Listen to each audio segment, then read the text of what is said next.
cellists. Today I have a guest, my friend Alon Goldstein, who is a fantastic pianist and plays all over the world with the world's greatest orchestras. Hello, Alon. Great to be here, thank you. We are going to talk about the second movement of Brahms's second piano and cello sonata, Opus 99. And to begin, I'd like to talk about the opening theme, as I usually do, surprise, surprise, the pizzicatos. When you play those pizzicatos, think of your finger as the bow. So try to pluck as if you're drawing the string sideways rather than up. So sideways.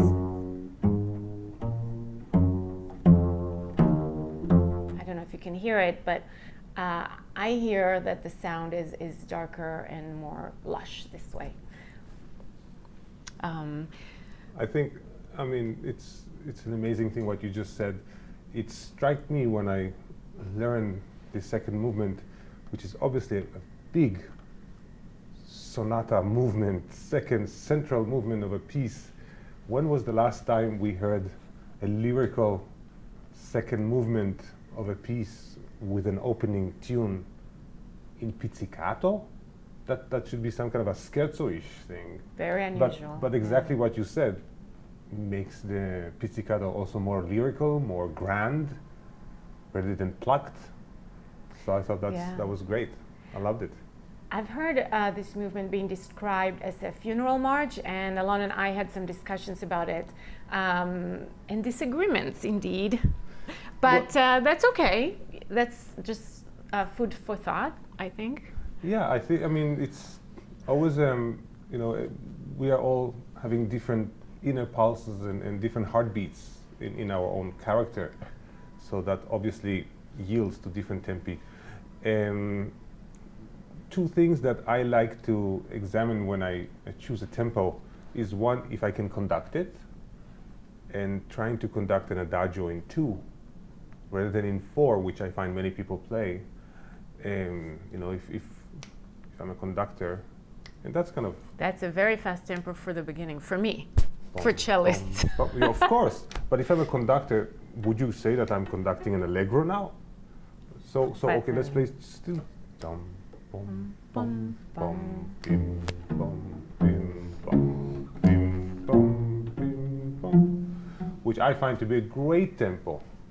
But Inbal, I heard so many cellists play it slower. I find it very fast, but we'll find the middle ground there. And the other interesting aspect I think about tempo is choose different places in the piece. And if I'm very specific, and you look at bar 33 of that second movement, every time I play this piece with maybe 5 or 6 different cellists, bar 33 is not only faster than the opening, it is much faster than the opening.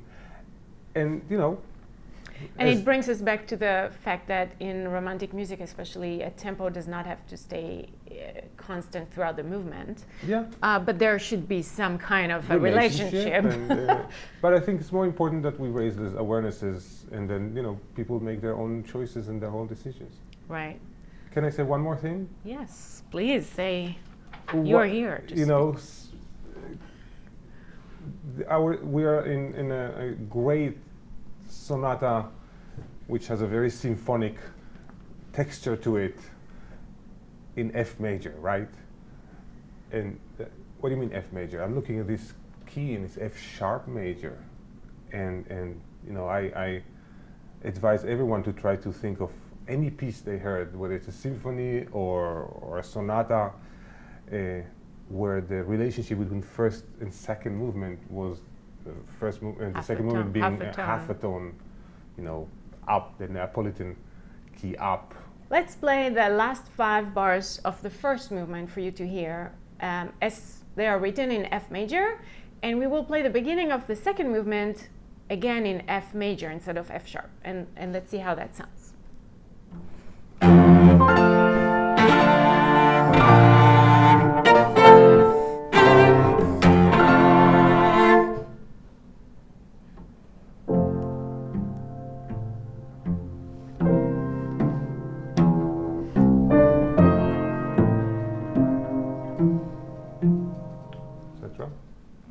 simple, less interesting, I think, than. Now let's do what Brahms did. Yes.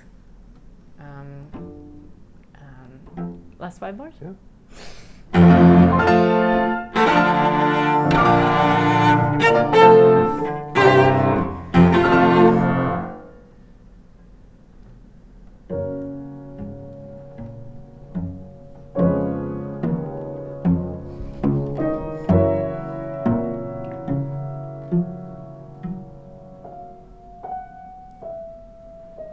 So the question is why? And I am a great believer that a key to a piece is like a color to a painter. And just as a painter decides to paint this with a certain color in the whole tone of the picture, the same thing holds for a key.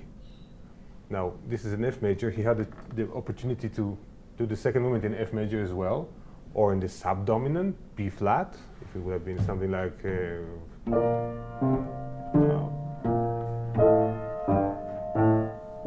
that would have been great.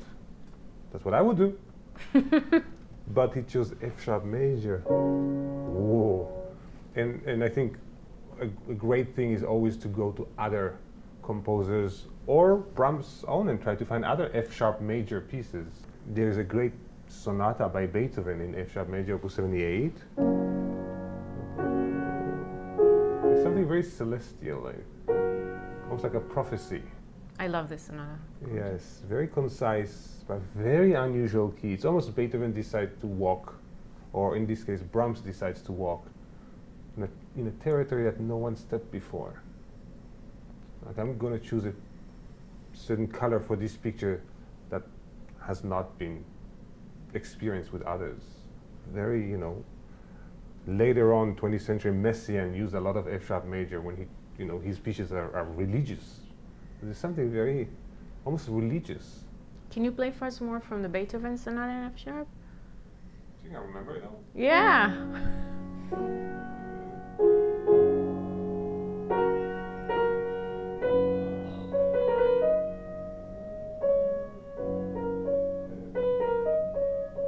So, as I mentioned before, this movement can be interpreted, at least the beginning, as a funeral march.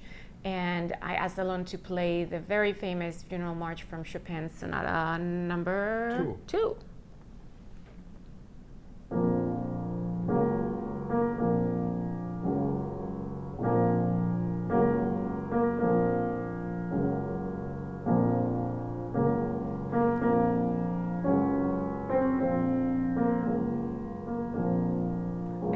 And then let's look at, thank you. And then let's play bar 5.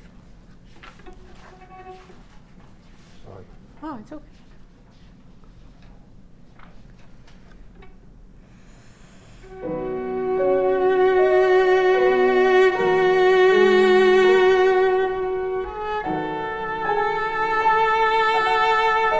So it's the dotted really note that and those steps, boom, boom, boom, boom, that sound to me like a march.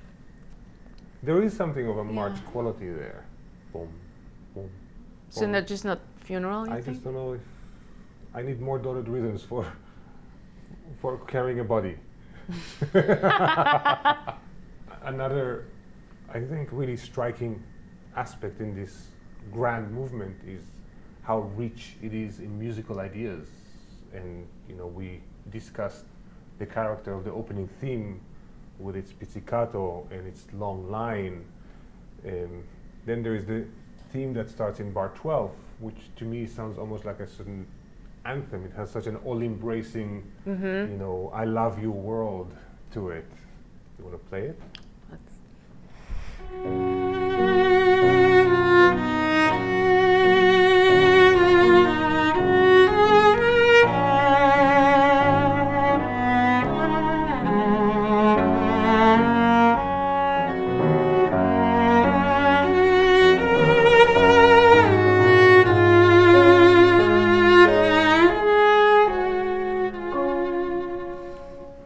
And the theme that is gonna come up now, which you mentioned resembles? A music box.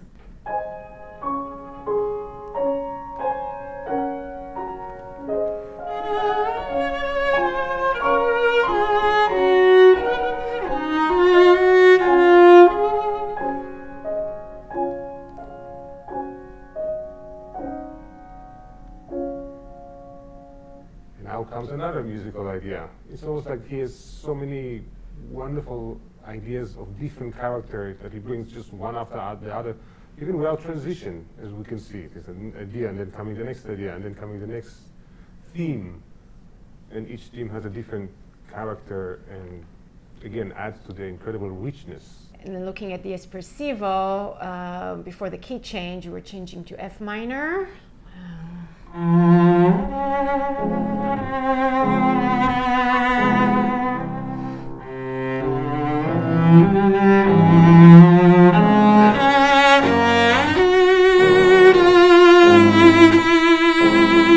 And here we are in D flat major. So we have a, that's F minor, and D flat major. So always try to bring out those different colors. It always strikes me that, you know, in every piece or every movement there are one or two, I don't think three, but one or two really magical moments. Those moments that the piece is incredibly beautiful, great, a masterpiece, and in those particular places it's even better. And in this movement, for example, one of my very favorite places is how Brahms brings back the opening tune. And let's play from bar 40, where we are in a forte outcry rendition of the theme. You want to play?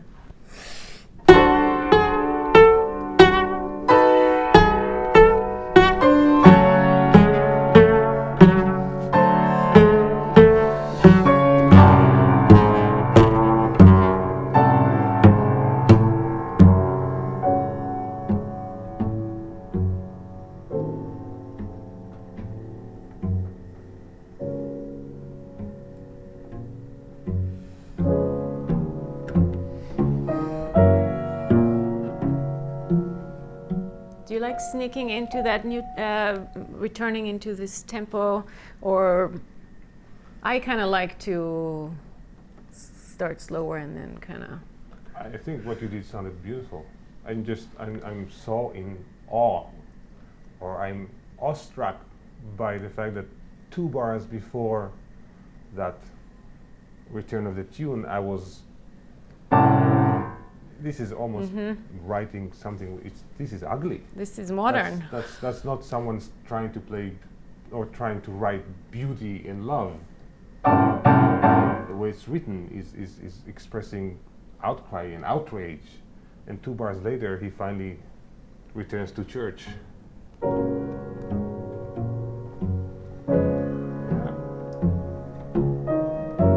So that's. Yeah. I think it's kind of interesting for all of us as musicians or cellists or pianists to look for those moments which are so magical. And if you will feel it's magical, the audience will feel it's magical. Absolutely. And in every piece, I think, every movement, there was those 1 or 2 places which just are so yet one step higher in their magic. Yeah. That's one of them, I think. So let's look at bar 12, and we have this beautiful second theme that we've played before. And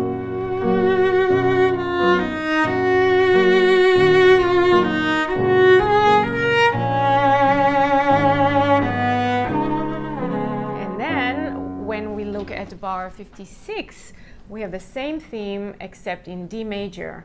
And let's play this.